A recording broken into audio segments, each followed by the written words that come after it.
I thought there was only pay for convenience in the store, but apparently there's actually pay to win. But we'll get back into that. I don't want to start off with that now. I want to touch on some of the other things that has been nudging me away from or making me feel apathetic towards Warcraft Reborn. And first of all, I want to say that it's not because it's inherently bad or many great things. It's just maybe drifting too far away from what I would consider Classic Plus, what I think Classic Plus should be. And it kind of boils down to a few main things. First of all, loot inflation. Secondly, I think that the PvP resilience stat or PvP separation, that kind of, it was the same with Project Epoch, and it made me also get bored or feel apathetic towards the game. And then bloat systems, so many bloat systems, so many menus, call to arms boards with this and that, and I'll get into that. And then lastly, the pay to win system, or the pay to win feature that I've found in Warcraft Reborn. That is just straight up pay to win. So, but starting off with the loot inflation stuff, like constant blue drops. You're just showered in loot from the get-go. And what's odd about it is, or one thing I dislike the most about it, because in the beginning it feels nice to get a lot of loot, right? But when there's the discrepancy between quest loot and the loot you just pick up from these RPG items that are placed around the world. So I pick up a quest and I start completing that quest, and that quest rewards me a gray item, or a white item, not a gray item, but a white item with no stats on it. And then I go out into the game, and the first mobs I kill, they drop green items, and I pick up these world forged items scattered throughout the world, and those some of them are blue. And instantly I feel like, why even complete it? Why even do quests? But that's not the worst offender, but that's just a big discrepancy between how I think the game should reward you, or at least make sure that the quests are equal to the gear you find, and probably should be maybe slightly better, right? So there's an incentive to actually do the quests. So that's one thing about the loot. And if you then, especially if you turn on high risk mode, I found that even normal creatures drop blue items, blood forged blue items, and you just get showered in those items as well. And it's what it does is it inflates gold. So usually I find a interest in not only leveling but also managing my gold and the whole economy, because spells cost a lot in vanilla. But here, since you get so much loot that you just end up vendoring a ton of it, there's no money issues. You don't ever have to think about anything regarding gold, which is another pillar of what I would say you got. If you have to split game up to 3 pillars, I'd say one is PvE, the other one is PvP, and the third is the economy, right? And all of these need to overlap in some way for a game to feel holistic in a way. And I think showering you in this much gear makes it so that there's really no consideration of, oh, can I afford this at lower level? So that's out the window. Maybe, of course, since it's just inflated so much, there's still value in having a lot of gold, but that number gets to be a lot higher now. I don't know if you get what I'm saying. I got some bullet points here. Normal mobs drop rare gear constantly, especially at high risk mode. It's fun at first, but it removes the excitement of earning items, and it devalues progression and that pacing that makes vanilla feel rewarding. And then the other part is the PvP and PvE separation, which I've talked lengths about, so I won't go deep into this one. But we got resilience, we got PvE power, and we got PvP power. And all of these are just to try and separate PvEers from PvPers. And I know you can buy some item that converts your PvP or your PvE power to PvP power and vice versa, but you'll need to do that whenever you want to use your gear in PvE. You'll need to, like, say I want to join a raid or a dungeon. Now I need to convert all of my gear pieces into PvE. Or if I don't want to do that, I need to carry a separate PvE set. And I don't know, I just dislike the idea of having to carry multiple sets. And what if I'm efficiently trying to kill mobs out in the world? So of course I'm gonna use PvE power to kill mobs faster, because that's the fastest way to kill mobs is of course with PvE power. But if I then get jumped, then I can't really say, oh, wait a second, I just need to equip my PvP gear before you start attacking me. It feels clunky. It kind of ruins the immersion in a way. So that's my gripe with the PvE and PvP separation. It kind of forces people to maintain 2 full gear sets if you want to play the entire game. It's better than just straight up resilience from a checklist of items, since now you can actually get, like, you actually have a little bit more room for experimentation and a little bit more gear freedom, but it still boils down to PvP, power, and resilience. And I think one of the pros of vanilla is that gear was just gear, and I like that simplicity.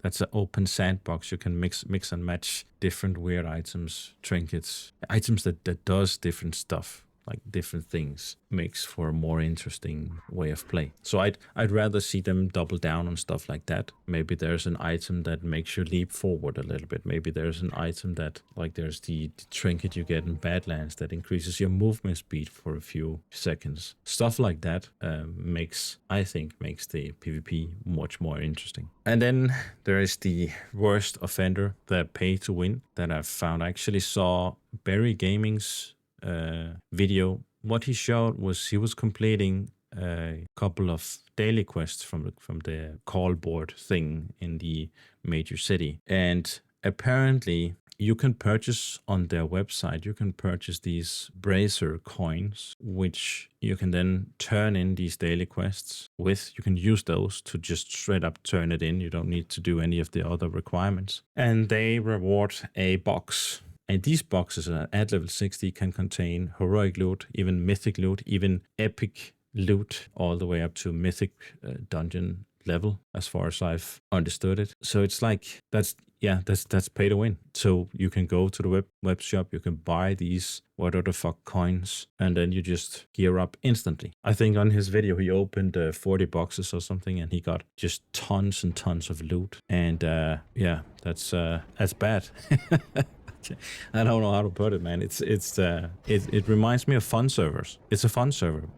If I just wanted to not have the progression at all, I'd just play it Hen House or something, or Retro WoW or something. And then there's too many systems, too many, call boards and dailies and menus. I was in a dungeon also, and I got grouped up together with someone who was 50. One was 51, another one was 31. I was level 15, and the 2 others were around the 30s in level. And I don't know, it's something about it also made me feel like it's hard to put a finger on exactly what it felt like, but it's like, or exactly why it is that I felt apathetic towards doing that dungeon. I got ported straight into the dungeon, and I felt like I wasn't contributing. It felt flat in a way. I don't know how to describe it, but it feels flat. It feels pointless going through that dungeon. We did one boss.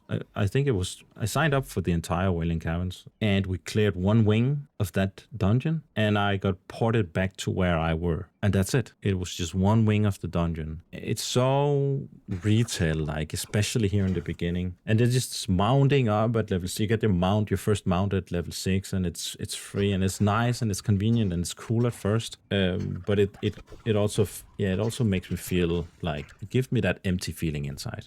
It's like I didn't earn this. I don't know how to describe it. I think it just feels bloated. It's kind of worse than Season of Discovery in some ways. There's too much convenience. There's too many options, too many menus, too much going on. You try to navigate, you try to figure out, okay, what's the best thing to do? And it takes away from that adventure.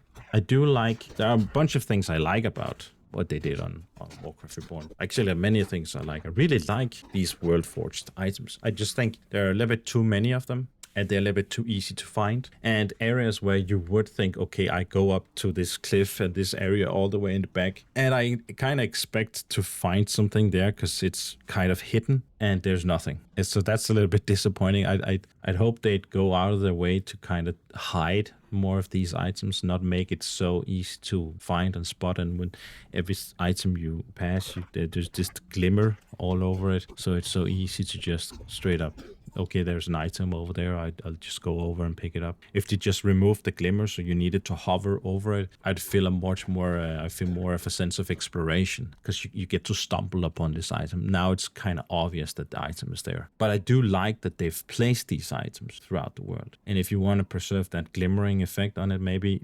then not have that many. I think in the first zone from 1 to level 6, I don't know, I think I found 5 or so. I found 2 bags, one 10 slot bag and one 8 slot bag. I found a sword that I used, and I find 2 other items. I can't remember what it was, and it was just on my normal leveling path. I didn't really go out of my way to find these items. They were placed at targeted mobs that you need to kill in order to complete the early level quests. While I was trying to go up in the hills in the early starter zone, where in Dorotar with the orcs starter zone, valley of whatever the fuck, and I jumped up a couple of places and thought, okay, maybe there's something hidden up here, and it took me a while to get to that point, but there was just nothing. So kind of disappointing that like the items that have been placed were kind of obvious. Other than that, I like the items that they've placed around the world. It makes it interesting trying to get into a building or trying to explore the end of a zone or something, go places you wouldn't otherwise go, just to see if there is an item hidden there. And I like that. I feel like I get the sense of exploration back. So that's something that I actually do appreciate. But maybe less powerful items, or make sure that at least are on par with the quest items you get from doing quests. So, but it's just, yeah, too many things are convenient, and it makes nothing feels earned. You shower with everything. The custom content, though, is solid. I like the new Razor Hill. I haven't seen the others yet, but I really like what they've done. I don't like all the shit going on with all the mounts and all the transmog. And I even though I disabled transmog, I still see people, because they have an item and it's just how the item looks, but it looks like endgame gear. So people are running around with some Cataclysm tier set from Cataclysm, because it's like an item they can equip that makes the shoulders look like that, or the helmet look like that, even though it might not have any stats on it. It's just it also kind of breaks the immersion, all this flashy stuff all over my screen, rainbow bullshit. But the new zones, new quests, what they've done with the dungeons, it's okay. I like it. Of course, I like the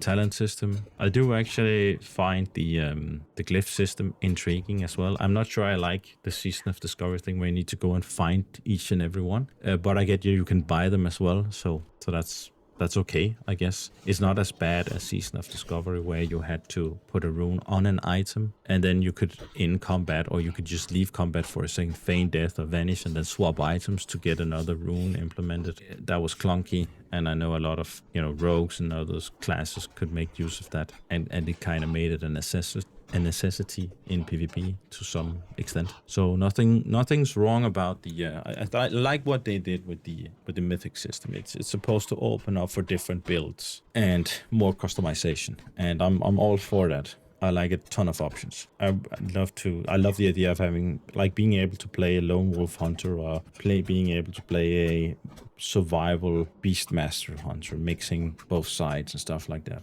I think the foundation is strong, but I feel like the philosophy is just lost. And that's why I feel a little bit apathetic towards Warcraft Reborn right now. And I haven't been playing much, but I'm not quitting. I still want to make it further. I don't want to say I want to make it to endgame, because I can't promise that I'll be hanging around for that long. It really depends on how it feels as I progress further into the game.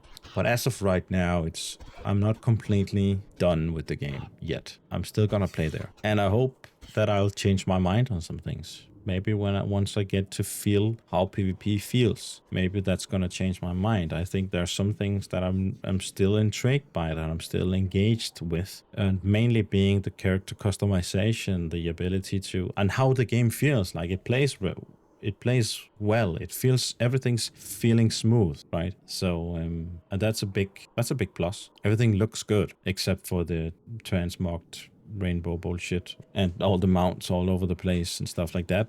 I wish it was just, yeah, I don't know, more grounded. But I want to know, guys, how do you guys feel about it? Have you been playing? How far have you gotten? What level are you at? And how do you overall feel right now? What's good and what do you think is bad, if there's anything? I want to know. So write that in the comments below. So that's it for this video, guys. Thank you all for watching, and I'll see you in the next one. Bye.